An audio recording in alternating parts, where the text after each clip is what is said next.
everyone! Welcome back again to my channel. So mga kasukay, mga kalingap, isang mapagpalang araw na muli sa atin lahat. So alamin natin ano nga ba yung masasabi dito ni Roda Mix Vlog. Siya po yung nag-alaga dito kay Rina na ngayon ay si Rina ay kukuhain na ng kanyang mama. So alamin natin sa video na ito, pero bago natin simulan yan, huwag niyo pong kakalimutang mag-subscribe. Bal Santos Matubang, Kalingap Rob at Edna Vlogs. At syempre, supportahan din po natin Roda Mix Vlog. At ang inyong lingkod, Gandang Emmy, sa mga hindi pa po nakapag-subscribe, please subscribe and please hit the notification bell para lagi po kayong updated sa aking mga ina-upload na mga reaction video. So eto, panoorin po natin ang video na ito. Welcome to my channel.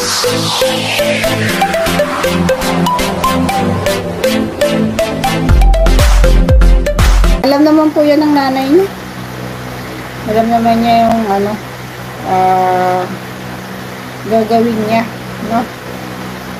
Sa anak niya. At yun ay anuhin ko lang po yung mga papers nga. Kasi mahirap na basta ko lang ito, no? Pero, ano na yan? Given naman na nawala talagang forever. Anak niya man po yan. Anak po niya yan. Alam niya po kung anong gagawin. And, napakarami rin pangbabash sa akin. Tayo na yung tumulong. Tayo na yung nagsakripisyo. Ang dami-dami pa nating maririnig na kung ano-ano. So, okay na po yan. Nandun na sa nanay niya. Wala namang problema yan. At nanay niya yan. So, karapatan niya po yan. Namiss mo si Rina, Ma'am Roda, kasi dahil sa iyo pinaramdam mo ang pagmamahal bilang isang ina, lalo na ang pag-aalaga mo. Sobra-sobra, wala na akong masabi. Sakto lang po, hindi man sobra. Sinabi ko naman na po, kinausap ko na po siya kanina na kukunin ka ni mama mo, doon ka na kay mama mo. Ayan. Kulang naman po yan at wala pa naman po siyang capability para mag-decide pa sa sarili niya.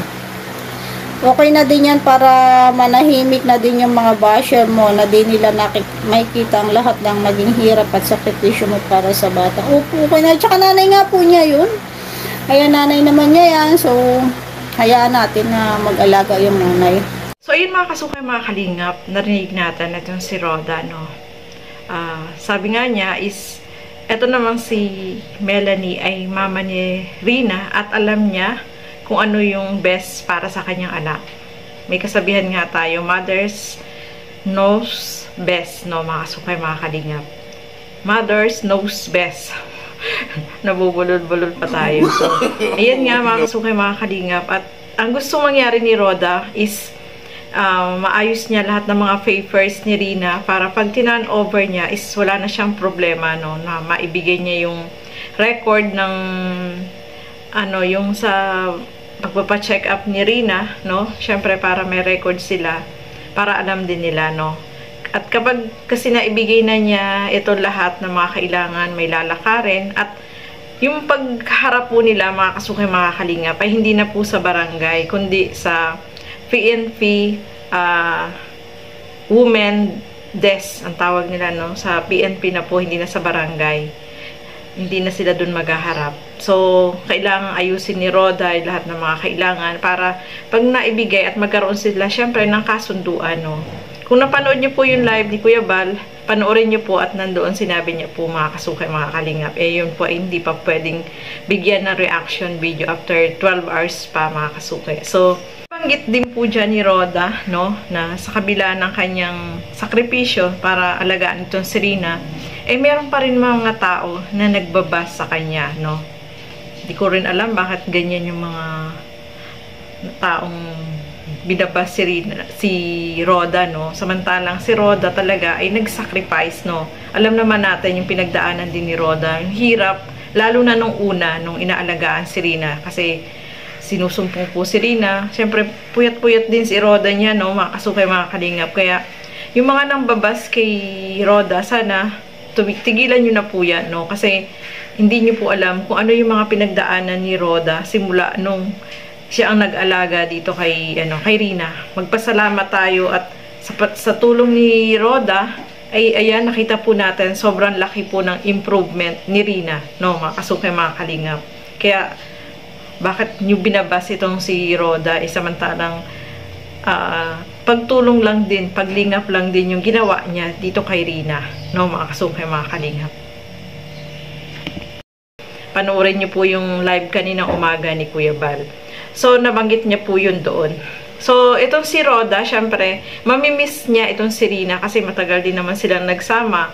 Tapos, itong si Rina, ang turing sa kanya parang mama niya, no? Tawag nga niya Mama Roda, no? Naging close sila sa isa't isa. At syempre, si Roda, yung nag-alaga dito kay Rina. Kaya, mamimiss niya talaga itong si Rina. Pero wala naman po siyang magagawa dahil kinukuha na nung nanay. So, kapag nakuha na po yan at magkaroon ng kasunduan, ay wala na pong silang karapatan itong si Roda na anuhin pa si Rina, no, alagaan. Kaya nga kinukuha ng nanay, ay sabi nga ng nanay, ay siya na yung mag-aalaga. Mag-aalaga dito kay Rina. So sana si Rina, ang payo ko lang is tuloy-tuloy yung kanyang pagaling, no, mga kasukay, mga kalingap. Kasi si Rina po yung kawawa. Marami tayong nababasa na mga comments, maraming sinasabi ang mga viewers na kawawa si Rina, no. Si Rina kasi yung maapektuhan dito at syempre magbabago yung atmosphere ng kanyang titirahan, no, mga kasukay, mga kalingap. Kasi nasanay na din siya dyan kasama si Roda, dalawa lang po sila. Tapos paglipat niya ng bahay doon sa kanila is marami na ang tao doon, no. So yun yung kaibahan, no, mga kasukay, mga kalingap. Pero naning naman po niya yan at sana si Rina ay alagaan nilang maigi, no. Huwag pabayaan. Yun lang naman yung hiling ng kalingap, no. Kasi wala namang karapatan ng kalingap na hindi ibigay itong si Rina kasi nanay na po yung kumukuha. At siya din naman dati yung nagbigay dito sa kalingap. At yun nga, may mga kasunduan na dapat na pagkasunduan, no. Malalaman po natin yan, mga kasukay, mga kalingap. So, ang hiling lang natin dito kay Melanie is huwag niyang pabayaan si Rina, no. Sana tuloy-tuloy lang yung kanyang pagaling, no. Masaya tayo kay Rina kasi nakita natin talaga na sobrang laki po ng improvement ni Rina. Kung dati hindi naman siya nakakausap ng ganyan, ngayon nakakausap na siya, ang bilis niya sumagot, tapos nakikita pa natin galing niya sumayaw, kumakanta, di ba? So talagang malaki yung improvement po ni Rina simula nung diyan siya sa kalingap. Inalagaan po siya ni Roda, no. Yung sakripisyo ni Roda talaga is malaki din po, mga kasukay, mga kalingap. Kaya mamimiss niya talaga itong si Rina, no. Pero wala tayong magagawa at ganun talaga, sabi nga niya, wala daw forever, no. So yun lang. Hiling lang natin is yung tuloy-tuloy na pagaling kay Rina, no, mga kasukay, mga kalingap. So, ayan, maraming salamat po sa inyong panonood at lagi po natin suportahan lahat ng mga kalingap partners and kalingap reactors. So, hanggang dito na lamang po muna. Keep safe, everyone. Thank you for watching. Mabuhay po tayong lahat. Bye-bye!